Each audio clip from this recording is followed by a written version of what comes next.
Black people and black society in general continues to display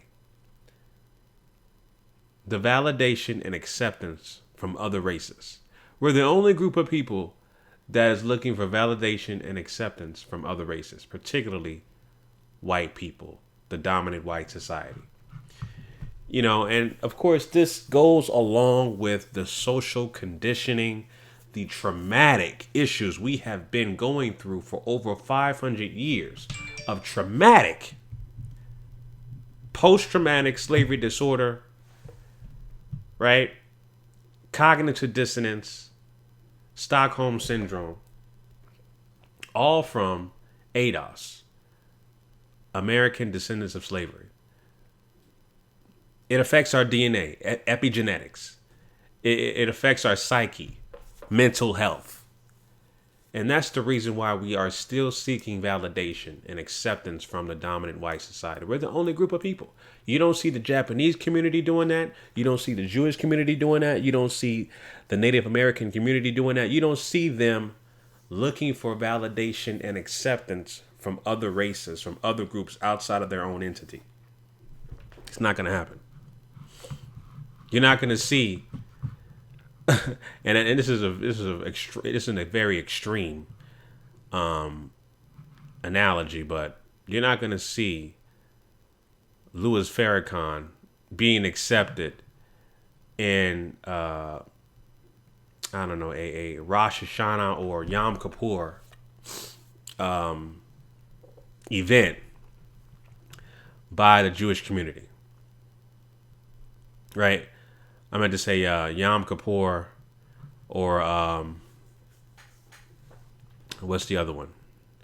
Any Jewish holiday, basically. You're not going to see, someone like a Louis Farrakhan or some kind of black leader, and I put that in quotations because we don't need leaders. We need we need a code, but I've already talked about that in previous videos. But you're not going to see a prominent black leader being accepted into the Jewish community, a Jewish event, a Native American community, a Native American event, a Japanese event. You're not going to see that.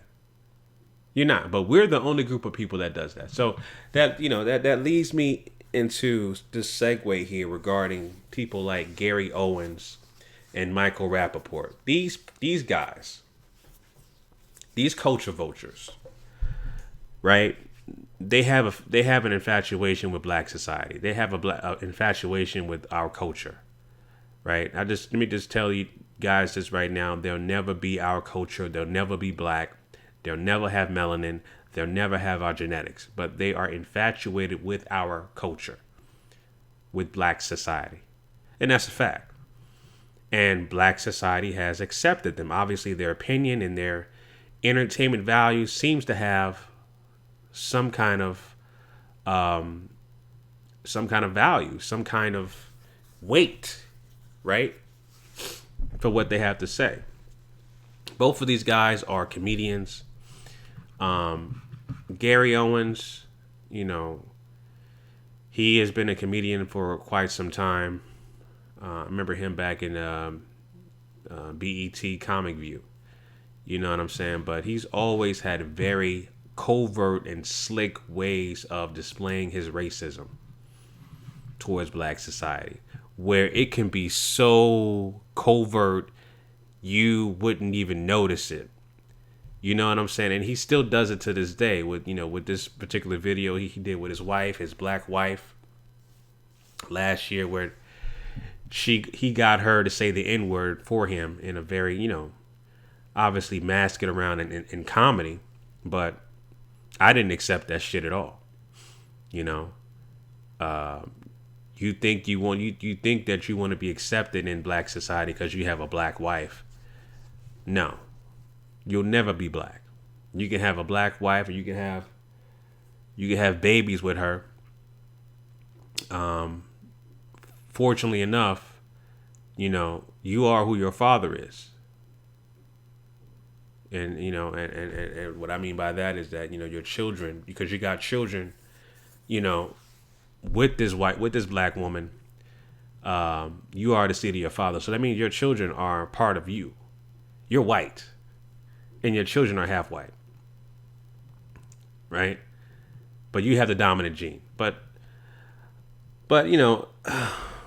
like I said, family, guys like Gary Owens, guys like Michael Rapaport, and Michael Rapaport, he's a guy that continues to show his hand, and he's shows a lot of his personality, and his opinions, and he really is overt about his opinions, and he doesn't hide his opinions towards black society, in a very overt racist way. He called Kenya Moore an ape, right? And then he tried to, he acts like his opinion in hip hop culture matters. Try to say that Meek Mills is a trash rapper, and can't make one good song, and it's not even a top 20 rapper in this city and stuff like that. He made so many outlandish things, to black society and our culture and hip hop. Like, his opinion matters. His opinion does not matter. It doesn't matter if you've done a lot of things within the hip hop culture. You've been around for years. You've been around for years. You've acted in movies with our directors. You know what I'm saying? In Higher Learning, you played a white supremacist, which is basically a reflection of who you are in real life. You know what I'm saying? And you basically look like an albino vampire with a permanent skin disease based off that goddamn thunder. You got like a permanent skin disease with a Etch-a-Sketch cold sore on your face. You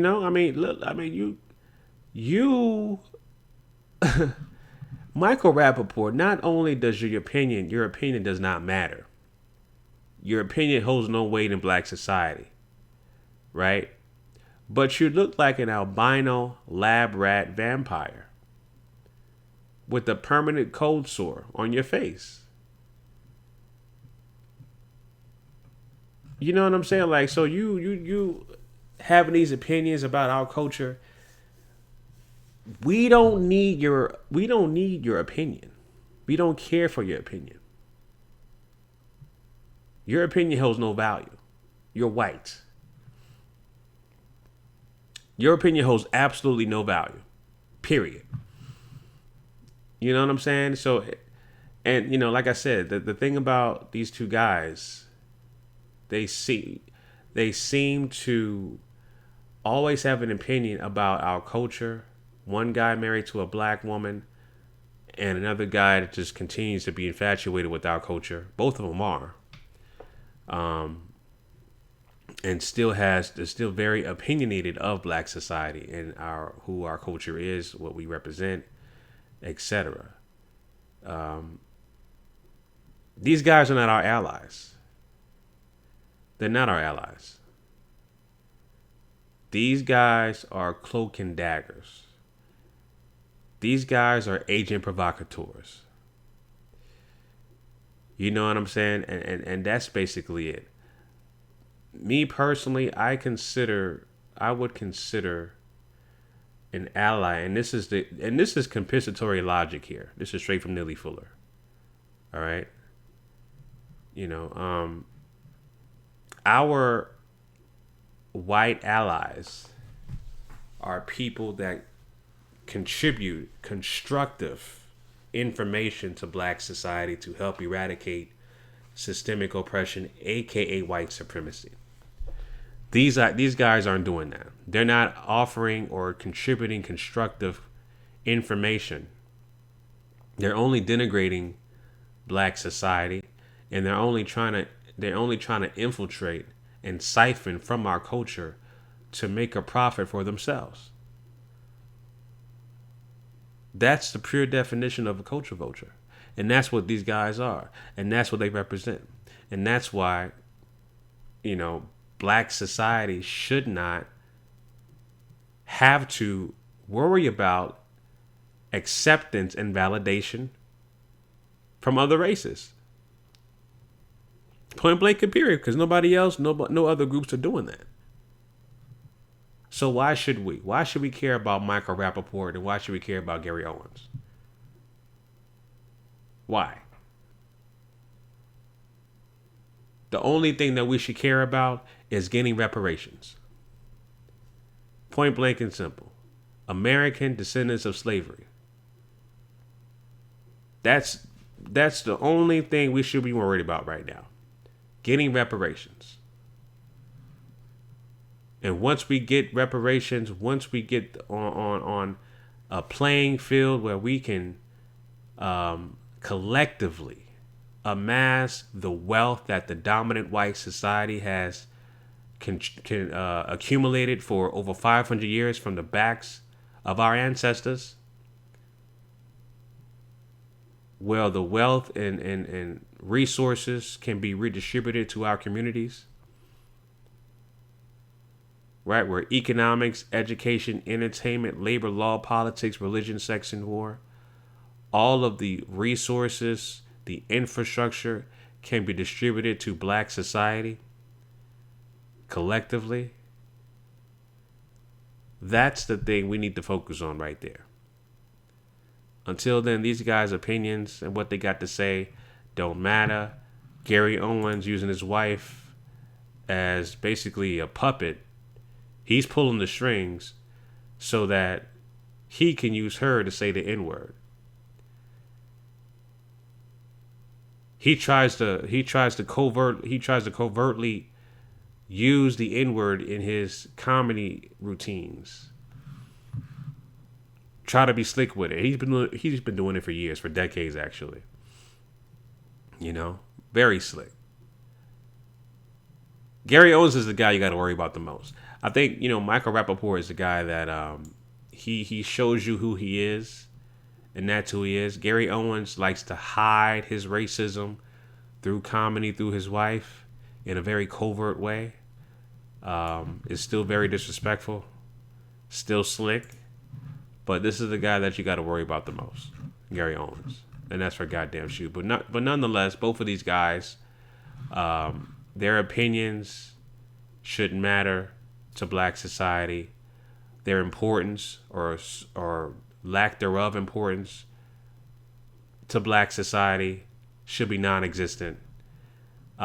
We should not accept them whatsoever in our culture, in our society, unless they can contribute ways of ending systemic oppression, aka white supremacy,